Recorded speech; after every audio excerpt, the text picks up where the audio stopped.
Salut à tous, passionnés de lecture, et bienvenue sur ma chaîne My BookTube. Aujourd'hui, nous allons explorer ensemble des mondes enchantés, rencontrer des personnages fascinants et plonger dans des récits captivants.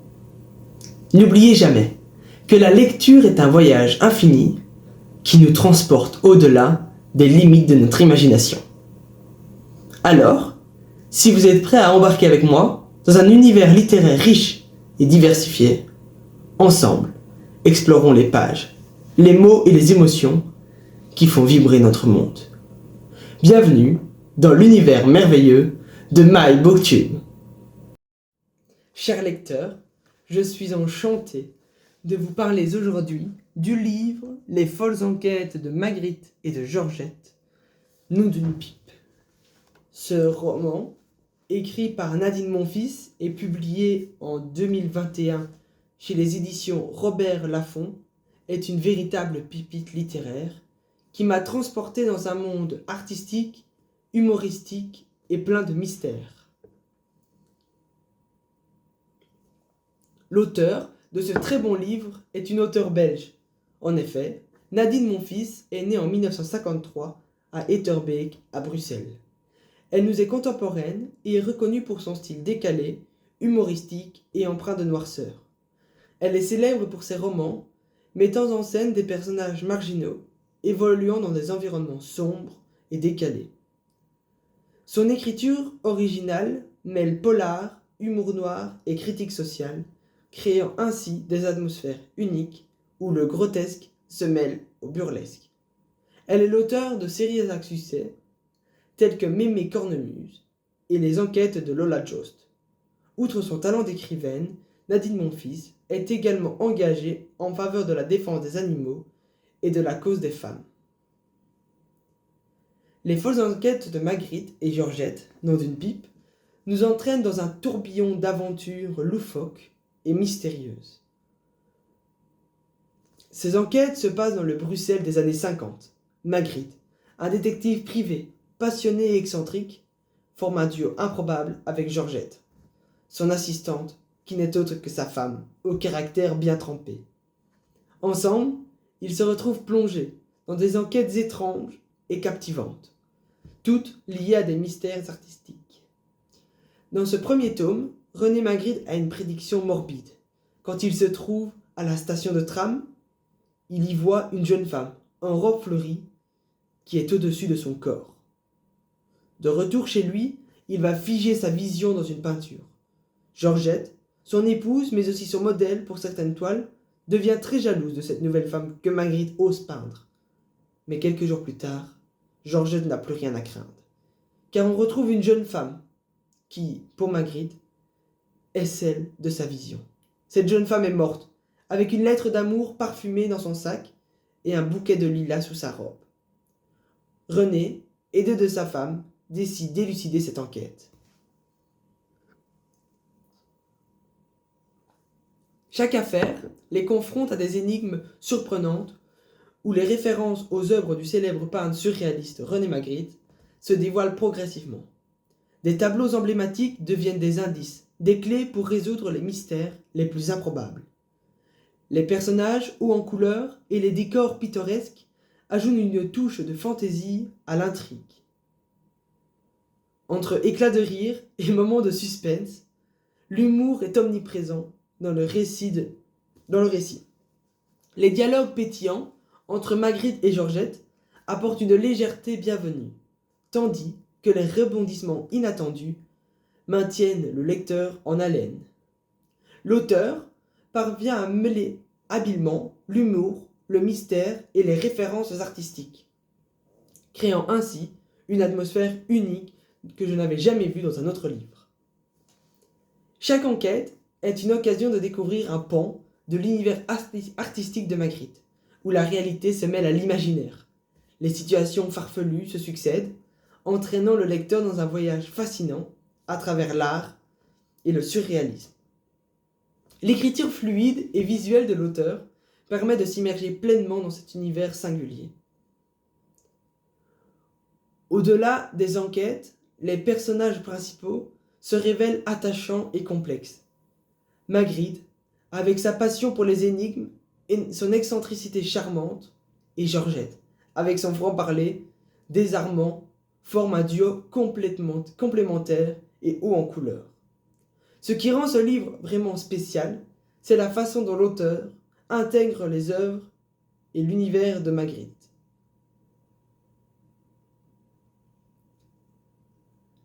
L'intrigue devient grâce à ça très surréaliste. À travers les références artistiques subtiles et ingénieuses, l'auteur parvient à créer une dimension supplémentaire à l'histoire. En tant que lecteur, et aimant particulièrement Magritte, j'ai adoré découvrir les clins d'œil à ces tableaux emblématiques, tels que celui du titre, Nom d'une pipe, dont je vais vous parler un peu plus tard. Toutes ces références s'intègrent parfaitement à l'intrigue et ajoutent une couche de profondeur à l'ensemble du récit. Nom d'une pipe, le titre de ce roman, ne peut être choisi au hasard, alors que Magritte a peint comme toile la trahison des images. La trahison des images est l'une des œuvres les plus emblématiques du peintre surréaliste belge.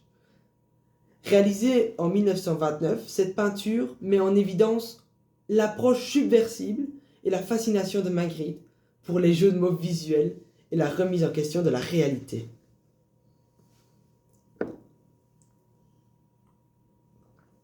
L'œuvre se compose d'une représentation réaliste d'une pipe, soigneusement exécutée, avec des détails précis et une palette de couleurs sobre et plutôt sombre. Juste au-dessous de la pipe, on trouve une inscription en lettres majuscules qui déclare « Ceci n'est pas une pipe ». Ceci n'est pas une pipe. Cette contradiction apparente entre l'image de la pipe et l'affirmation que ceci n'est pas une pipe suscite la réflexion et remet en question notre perception de la réalité.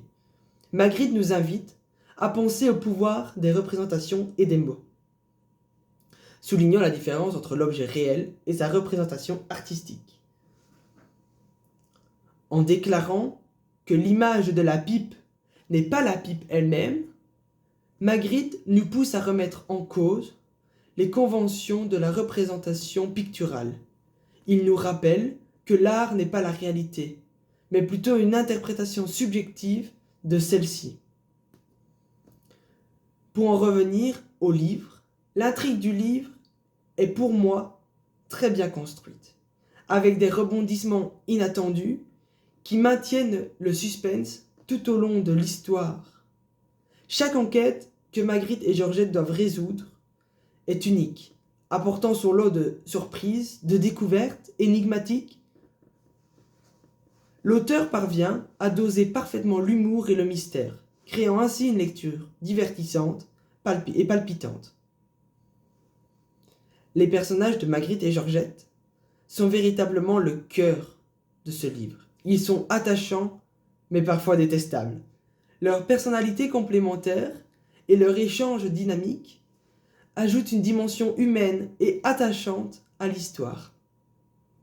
Magritte, avec son excentricité charmante, sa passion pour les mystères et sa perspicacité, est un personnage principal captivant. Quant à Georgette, son franc-parler et sa manière directe d'aborder les situations ajoutent une touche comique et une dose de réalisme à l'ensemble du récit. La plume de l'auteur est fluide, énergétique et visuelle. Les descriptions sont vivantes, nous transportant facilement dans les décors pittoresques de l'histoire.